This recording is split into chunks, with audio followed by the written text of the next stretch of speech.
महाभारत युद्ध में इस जोड़ी ने मचाया था कोहराम। पिता के वध के लिए फैलाई गई बेटे की मौत की झूठी खबर। नमस्कार दोस्तों, स्वागत है आपका कृष्णा बानी चैनल में। आइए दोस्तों, आज की वीडियो में जानेंगे कि ऐसी जोड़ी कौन सी थी पिता पुत्र की, जिन्होंने महाभारत के युद्ध में कोहराम मचा दिया था और जिन्हें मारने के लिए पांडवों को भी छल का सहारा लेना पड़ा। महाभारत के युद्ध में द्रोणाचार्य और उनके पुत्र अश्वत्थामा ने पांडवों की सेना में कोहराम मचा दिया था। पांडवों को गुरु द्रोणाचार्य को मारने के लिए उनके बेटे अश्वत्थामा के मौत की झूठी खबर फैलानी पड़ी थी। महाभारत की कथा में कई रोचक किस्से सुनने को मिलते हैं। महाभारत युद्ध के दौरान पिता पुत्र की एक जोड़ी ऐसी भी थी जिसने पांडवों के खेम में कोहराम मचा दिया था। ये थे गुरु द्रोणाचार्य और उनका बेटा अश्वत्थामा। कहते हैं कि द्रोणाचार्य का वध करने के लिए श्री कृष्ण और पांडवों को कूटनीति का सहारा लेना पड़ा था। उन्होंने अश्वत्थामा की मौत की झूठी खबर फैलाकर द्रोणाचार्य का वध किया।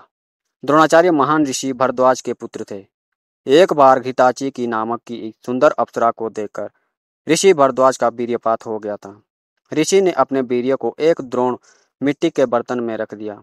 उसी से द्रोणाचार्य का जन्म हुआ। द्रोणाचार्य धनुर्विद्या में पारंगत थे। उन्होंने कौरवों और पांडवों को धनुर्विद्या सिखाई। वे अर्जुन को सबसे बड़ा धनुर्धर बनाना चाहते थे। अश्वत्थामा गुरु द्रोणाचार्य का पुत्र था। कहा जाता है कि एक बार द्रोणाचार्य और उसकी पत्नी कृपि ने हिमालय में जाकर भगवान शिव की तपस्या की थी। शिव जी ने उनकी तपस्या से प्रसन्न होकर उन्हें वर मांगने को कहा। तब कृपि और द्रोणाचार्य ने भगवान शंकर से कहा कि हमें पुत्र की प्राप्ति चाहिए। भगवान शंकर ने अश्वत्थामा नामक पुत्र प्रदान किया। अश्वत्थामा अपने पिता की तरह शास्त्र और शस्त्र विद्या में पारंगत थे।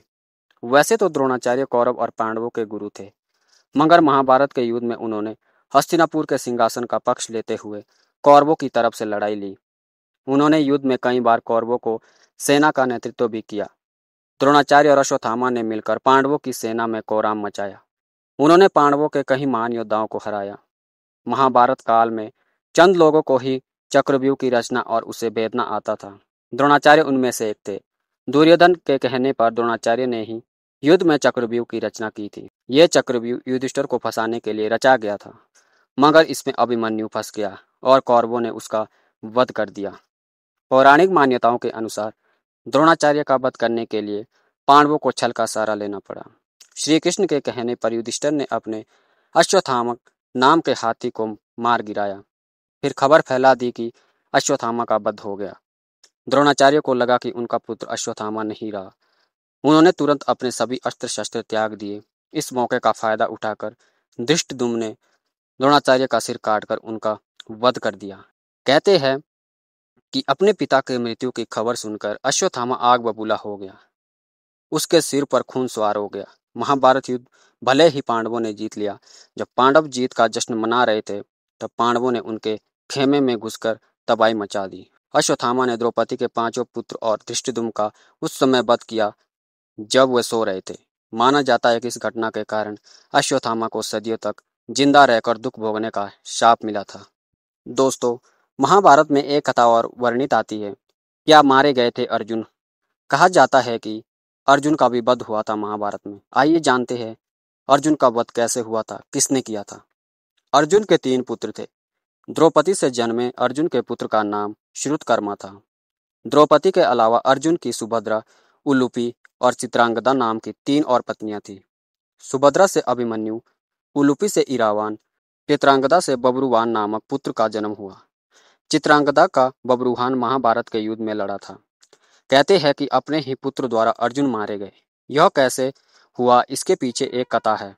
महाभारत युद्ध समाप्त होने के बाद एक दिन महर्षि वेद व्यास और श्री कृष्ण के कहने पर पांडवों ने अश्वमेध यज्ञ करने का विचार किया। पांडवों ने शुभ मुहूर्त देखकर यज्ञ का शुभारंभ किया और अर्जुन को रक्षक बनाकर घोड़ा छोड़ दिया। वह घोड़ा जहां भी जाता, अर्जुन उसके पीछे जाते। अनेक राजाओं ने पांडवों की अधीनता स्वीकार कर ली। वही कुछ ने मैत्रीपूर्ण संबंधों के आधार पर पांडवों को कर देने की बात मान ली। वह घोड़ा घूमते घूमते मणिपुर जा पहुंचा। मणिपुर नरेश बब्रुवान ने जब सुना कि मेरे पिता आए हैं, तब वह गणमान्य नागरिकों के साथ बहुत सा धन साथ लेकर बड़ी विनय के साथ उनके दर्शन के लिए नगर सीमा पर जा पहुंचा। मणिपुर नरेश को इस प्रकार आया देख अर्जुन ने धर्म का आश्रय लेकर उनका आदर नहीं किया। उस समय अर्जुन कुछ कुपित होकर बोले, बेटा तेरा यह ढंग ठीक नहीं है। जान पड़ता है तू क्षत्रिय धर्म से बहिष्कृत हो गया है। पुत्र, मैं महाराज युधिष्ठिर के यज्ञ संबंधी अश्व की रक्षा करता हुआ तेरे राज्य के भीतर आया हूँ।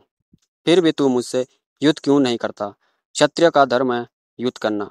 अर्जुन ने क्रोधित होकर कहा, तुझ दुर्बुद्धि को धिक्कार है। तू निश्चय ही क्षत्रिय धर्म से भ्रष्ट हो गया है। तभी तो तू एक स्त्री की भांति तू यहाँ युद्ध के लिए लिंग आया हुआ है। मुझे शांतिपूर्वक साथ लेने के लिए चेष्टा कर रहा है। इस तरह अर्जुन के अपने पुत्र को बहुत खरी खोटी सुनाई। उस समय अर्जुन की पत्नी नाग कन्या उलूपी भी उस वार्तालाप को सुन रही थी। तब मनोहर अंगों वाली नाग कन्या उलूपी धर्म निपुण बब्रुवान के पास आकर यह धर्म सम्मत बात बोली, बेटा तुम्हें विदित होना चाहिए कि मैं तुम्हारी बीमाता नाग कन्या उलूपी हूँ। तुम मेरी आज्ञा का पालन करो, इससे तुम्हें महान धर्म की प्राप्ति होगी। तुम्हारे पिता कुरुकुल के श्रेष्ठ वीर और युद्ध के मद में उन्मत्त रहने वाले हैं। अतः इसके साथ अवश्य युद्ध करो। ऐसा करने से ये तुम पर प्रसन्न होंगे, इसमें संशय नहीं है। यह सुनकर बब्रुवान अपने पिता अर्जुन के साथ युद्ध करने लग गए। तब अर्जुन और बब्रुवान के बीच घोर युद्ध हुआ। कहते हैं कि इस युद्ध में बब्रुवान मूर्छित हो गए थे और अर्जुन मारे गए थे। अर्जुन के मारे जाने का समाचार सुनकर युद्ध भूमि में अर्जुन की पत्नी चित्रांगदा पहुंचकर विलाप करने लगी। वह उलूपी से कहने लगी, तुम्हारी ही आज्ञा से मेरे पुत्र बब्रुवान ने अपने पिता से युद्ध किया। चित्रांगदा ने रोते हुए उलूपी से कहा कि तुम धर्म की जानकार हो बहन, मैं तुमसे अर्जुन के प्राणों की भीख मांगती हूँ। चित्रांगदा ने उलूपी को कठोर और विनम्र दोनों ही तरह से वचन कहे। अंत में उसने कहा, तुम्ही ने मेरे बेटे को मार लड़ाकर उनकी जान ली है। मेरा बेटा भले ही मारा जाए, लेकिन तुम अर्जुन को जीवित करो, अन्यथा मैं भी प्राण त्याग दूंगी। तब मूर्छित बब्रुवान को होश आ गया और उसने देखा कि उसकी माँ अर्जुन के पास बैठकर विलाप कर रही है और भी माता उलूपी भी पास ही खड़ी है। बब्रुवान अपने पिता अर्जुन के समक्ष बैठकर विलाप करने लगा और प्रण लिया कि अब मैं भी इस रणभूमि में अपने प्राण त्याग दूंगा। पुत्र और माँ के विलाप को देखकर उलूपी का हृदय भी पसीज गया और उसने संजीवनी मणि का स्मरण किया। नागों के जीवन की आधारभूत मणि उसके स्मरण करते ही वहां आ गई। तब उन्होंने बब्रुवान से कहा, बेटा उठो, शोक मत करो। अर्जुन तुम्हारे द्वारा परास्त नहीं हुए हैं। ये मनुष्य मात्र के लिए अजय है। लो, यह दिव्य मणि अपने स्पर्श से सदा मरे हुए सर्पों को जीवित किया करती है। इसे अपने पिता की छाती पर रख दो। इसके स्पर्श होते ही वे जीवित हो जाएंगे। बब्रुवान ने ऐसा ही किया। अर्जुन देर तक सोने के बाद जागे हुए मनुष्य की भांति जी उठे। फिर उन्होंने अश्वमेध का घोड़ा अर्जुन को लौटा दिया और अपनी माताओं चित्रांगदा और उलूपी के साथ युधिष्ठिर के अश्वमेध यज्ञ में शामिल हुए। तो दोस्तों, यहाँ पर महाभारत की कथा समाप्त होती है। आशा करता हूँ आपको वीडियो अच्छी लगी हो। तो प्लीज़ वीडियो को लाइक करना ना भूलें। वीडियो में ज़रूर कमेंट करें। वीडियो को अपने फ्रेंड तक भेजें। चैनल को सब्सक्राइब करें। वीडियो को देखने के लिए धन्यवाद। मिलते हैं दोस्तों अगली वीडियो में।